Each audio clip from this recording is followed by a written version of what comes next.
कई बार लोगों के मन में होता है कि मैं म्यूचुअल फंड में आईडीसीडब्ल्यू लूँ या ग्रोथ लूँ, एसडब्ल्यूपी कर देते हैं आईडीसीडब्ल्यू से या फिर आईडीसीडब्ल्यू ले लेते हैं। सो आखिर कन्फ्यूजन क्या है? आप अल्टीमेटली इन्वेस्ट करना चाहते हैं, क्या फ़र्क पड़ता है आईडीसीडब्ल्यू अगर आप लें या फिर ग्रोथ फंड में आपने लिया, वहाँ से इनकम आती है। टैक्सेशन में क्या फ़र्क है और क्यों कहता हूँ कि इसमें आपको ही इंटरेस्ट है। महीन बारीकियां अगर पचासों वीडियो से सीखने वाले हैं तो इसका कोई मतलब नहीं होता है। आखिर क्या फ़र्क है आईडीसीडब्ल्यू लेने में, क्या फ़र्क है ग्रोथ लेने में और डेट हाइब्रिड अगर लेते हैं और अगर इसी को इक्विटी फंड लेते हैं, तो इस वीडियो में कवर करूंगा डिटेल में, तो अंत तक बने रहिएगा। थोड़ी सी टेक्निकल होने वाली है, लेकिन महीन अंतर का फ़र्क अल्टीमेटली सीधा सीधा जुड़ा है आपकी जेब से। सो एक सज्जन के साथ मेरी मुलाकात हुई, उन्होंने इन्वेस्ट कर दिया, 20% की ग्रोथ आई, बोलते हैं मेरे को ओवर द पीरियड 2-3 साल में 20% की ग्रोथ है कंजर्वेटिव फंड्स में। आईडीसीडब्ल्यू उन्होंने लिया और अंत में उनको टैक्स देना पड़ता है, तो बोले क्या फ़र्क है? मैंने कहा बहुत ज़्यादा फ़र्क है। देखिए, हम इस एग्ज़ाम्पल को ऐसे लेंगे कि 3 लाख रुपए की उनकी ओवरऑल ग्रोथ हुई जिसमें 20% का फ़ायदा है। अब क्या होता है, आपने ग्रोथ आई, आईडीसीडब्ल्यू ऑप्शन क्या है अपने आप में, ग्रोथ ऑप्शन क्या है? सो जब शेयर बाजार में फंड मैनेजर पैसा लगाता है म्यूचुअल फंड में, तो वो आपको 2 ऑप्शंस देते हैं स्कीम में जब आप आ रहे हो। एक हो गया आपका ग्रोथ, दूसरा हो गया आईडीसीडब्ल्यू। ग्रोथ का मतलब क्या है? कंपनी ने ग्रो किया, शेयर में पैसा लगाया, शेयर में ग्रोथ आई या फिर डिविडेंड आ गया उसके अंदर या बोनस आ गया। अल्टीमेटली वो सब कुछ उस एनएवी में ही आपका छुपा हुआ है। आईडीसीडब्ल्यू में क्या होता है कि फंड मैनेजर ने कहा कि मैं समय-समय पे शेयर्स बेचूँगा, उनकी वैल्यू रिलीज़ होगी, एनएवी कम हो जाएगी, बट पैसा आपके घर पे आ जाएगा। तो जितनी आपने डिविडेंड लिया, उतना पैसा आपके घर पे आ जाएगा, बट इसमें एक महीन अंतर है। महीन अंतर क्या है? जो पैसा आप डिविडेंड में लेते हैं, वो आपकी इनकम में सीधा-सीधा ऐड कर दिया जाता है और इनकम स्लैब बढ़ जाएगा। मतलब अगर आपकी इनकम 12 लाख की है, 3 लाख रुपए ऐड हो गए, तो आपकी इनकम हो गई 15 लाख रुपए की। सो ये आपके लाइफ में फ़र्क पड़ा। अब सबका इसको मैं बोर्ड पे भी बताऊँगा अभी, बट इम्पोर्टेंट फैक्टर हमारे लिए क्या है कि ग्रोथ फैम की अगर बात करूँ तो ग्रोथ फंड में आपका जो पैसा है वो उसी के अंदर बना हुआ है। बहुत सारे लोग इस डिफरेंस को ऐसे देखते हैं कि बाज़ार ऊपर गई और फिर नीचे आ गई, तो फिर आईडीसीडब्ल्यू बेहतर है कि आपको समय-समय पे प्रॉफिट बुकिंग हो गई और पैसा घर पे आ गया।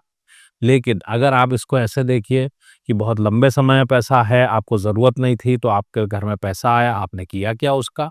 अल्टीमेटली आपने मोबाइल खरीद लिया, दोस्तों के साथ पार्टी कर ली या फिर वो पैसे को आप सही ढंग से इन्वेस्ट नहीं कर पाए, तो अल्टीमेटली उस पे बहुत ज़्यादा रिटर्न नहीं बनता। आपने अगर आप बहुत अवेयर कस्टमर हैं, आप बहुत अवेयर इन्वेस्टर हैं, आपने इन्वेस्ट कर लिया सही से, तो बहुत अच्छी बात है। ग्रोथ फंड में आपका पैसा बढ़ेगा, घटेगा समय के साथ, बाज़ार के साथ। जब आईडीसीडब्ल्यू की बात करेंगे तो समय-समय पे पैसा घर पे आएगा। अब जब बात आती है एसडब्ल्यूपी लेने की तो बहुत सारे एजेंट्स क्या करते हैं, इनको लगता है आईडीसीडब्ल्यू दे देना बेहतर है क्योंकि इसमें समझाना नहीं पड़ता कस्टमर को बिल्कुल भी बिना समझाए अपने आप कस्टमर को लगता है कि आपका प्रिंसिपल वहाँ पे रख दिया गया और आपको ब्याज मिल रहा। पहली चीज़ ध्यान रखिए, ग्रोथ की एनएवी और आईडीसीडब्ल्यू की एनएवी में काफ़ी फ़र्क होता है। क्यों होता है?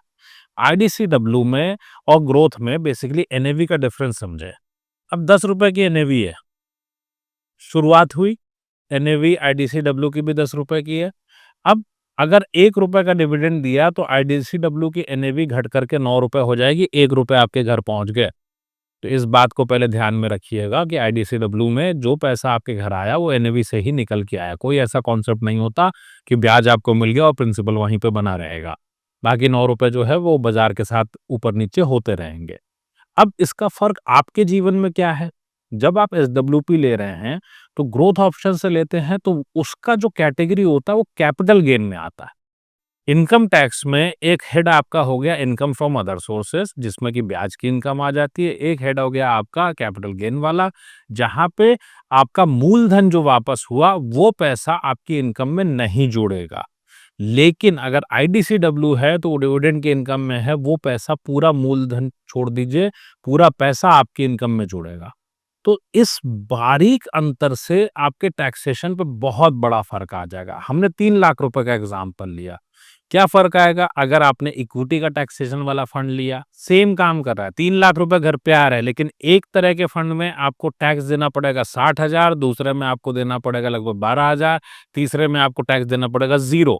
फाइनेंशियल नॉलेज के बिना आप अगर इन्वेस्ट करोगे, दूसरों के हाथ में पैसा आपका इसी तरीके से खराब होता है। सो इसको मैं बोर्ड पे समझाता हूँ कि बोर्ड में अल्टीमेटली आप जब इन्वेस्ट करते हो तो क्या फर्क आता है। आखिर जब आप एसडब्ल्यूपी करते हैं, अगर मान लीजिए आपने इक्विटी फंड से एसडब्ल्यूपी किया या डेट हाइब्रिड से एसडब्ल्यूपी किया और आपने आईडीसीडब्ल्यू फंड से अगर आपने पैसा लिया है डिविडेंड के तौर पे, तो फिर क्या फर्क है इन तीनों के टैक्सेशन में, ये समझते हैं। यहाँ पे हम ले लेते हैं सबसे पहले हमारा ग्रोथ ऑप्शन में से हम ले रहे हैं, ये ले रहे हैं डेट हाइब्रिड से। ये हमने लिया इक्विटी से, किसी भी ऐसे फंड का जिसका टैक्सेशन इक्विटी है, भले वो कंजर्वेटिव हो। और ये हमने लिया आईडीसीडब्ल्यू। अब क्या फर्क पड़ेगा? आईडीसीडब्ल्यू, जैसा मैंने बताया, आईडीसीडब्ल्यू आपका जोड़ दिया जाता है इनकम में। तो मान लीजिए कि अगर आपका 3 लाख रुपए की आपकी इनकम आई है, जो कि आपकी इनकम है इसके अंदर में आईडीसीडब्ल्यू की, तो 3 लाख की इनकम ऐड कर दी गई इसके अंदर पूरी पूरी इनकम में, और इस पे टैक्स पड़ जाएगा। तो आप अगर 30% के ब्रैकेट में, 20%, अगर आप 10% के ब्रैकेट में भी हैं तो आपको टैक्स देना पड़ेगा। आप जिस भी स्लैब में है उस स्लैब के अकॉर्डिंग आपको टैक्स देना पड़ेगा इसके अंदर। ये बात बिल्कुल अपने आप में क्लियर हो जाती है। फर्क क्या पड़ेगा जब हम इक्विटी से कर रहे हैं या फिर हम डेट हाइब्रिड से कर रहे हैं इसको, तो क्या फर्क पड़ने वाला है? डेट हाइब्रिड की जो इनकम आएगी ये भी आपकी इनकम में स्लैब में ऐड हो जाएगा, लेकिन क्या फर्क पड़ेगा इसमें और इसमें? काफी फर्क है। मान लेता हूं कि यहाँ पे आपको जो गेन मिला है ना, वो गेन है 20% का खाली। इसको इस तरह से ले लेते हैं कि जो भी 3 लाख की गेन है ये 20% गेन ही है, लेकिन जब आपने विड्रॉ किया तो विड्रॉ करने की स्थिति बनी क्या आपके केस में, पहले उसको समझते हैं। विड्रॉ करने की स्थिति ये बनी कि 3 लाख रुपए अगर आपने विड्रॉ किए हैं तो इसमें यूनिट्स बेचने पे आपका मात्र जो 60,000 रुपीज है, ये आपकी इनकम है, ये आपका कैपिटल गेन है, और ये पूंजी है 2,40,000 की।